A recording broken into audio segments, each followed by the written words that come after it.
শুরুতেই জানিয়ে দিব ইয়েমেনের হামলা ঠেকাতে আবারও ব্যর্থ ইসরায়েল।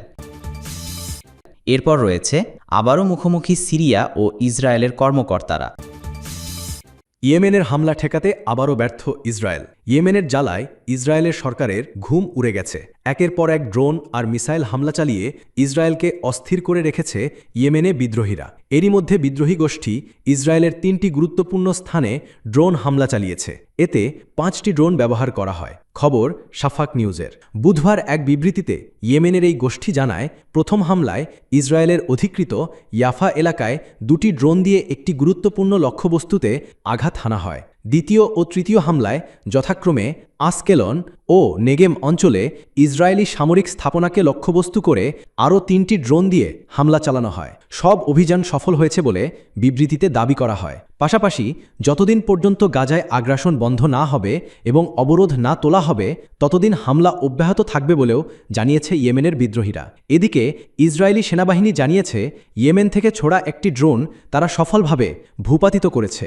এর আগে ইয়েমেনের বিদ্রোহীরা ইসরায়েলের বিরুদ্ধে তাদের সামরিক অভিযানের নতুন ধাপ শুরু করার ঘোষণা দেয়। তারা জানায়, এখন থেকে যেসব জাহাজ ইসরায়েলি বন্দর ব্যবহার করে সেসব কোম্পানির মালিকানাধীন জাহাজগুলোকেও তাদের সম্প্রসারিত নৌ অবরোধের আওতায় আনা হবে।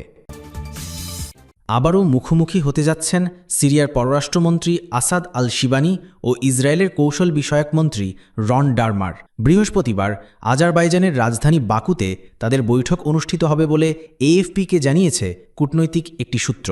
খবর শাফাক নিউজের। সূত্র জানায়, বৈঠকে মূলত সিরিয়ার দক্ষিণাঞ্চলের নিরাপত্তা পরিস্থিতি এবং সাম্প্রতিক উত্তেজনা নিয়ে আলোচনা হবে। একই দিনে আল শিবানি মস্কো সফরেও যাচ্ছেন।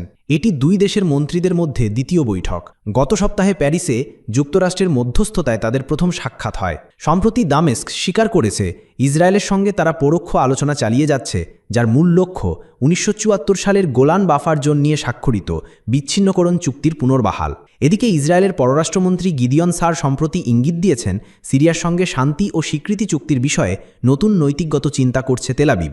উল্লেখ্য, ইসরায়েল আজারবাইজানের একটি গুরুত্বপূর্ণ অস্ত্র সরবরাহকারী এবং ককেশাস অঞ্চলে সক্রিয় কূটনৈতিক শক্তি হিসেবে কাজ করছে। বাশার আল আসাদের পতনের পর থেকে সিরিয়ায় শত শত বিমান হামলা চালিয়েছে ইসরায়েল। তারা গোলান মালভূমির জাতিসংঘ নিয়ন্ত্রিত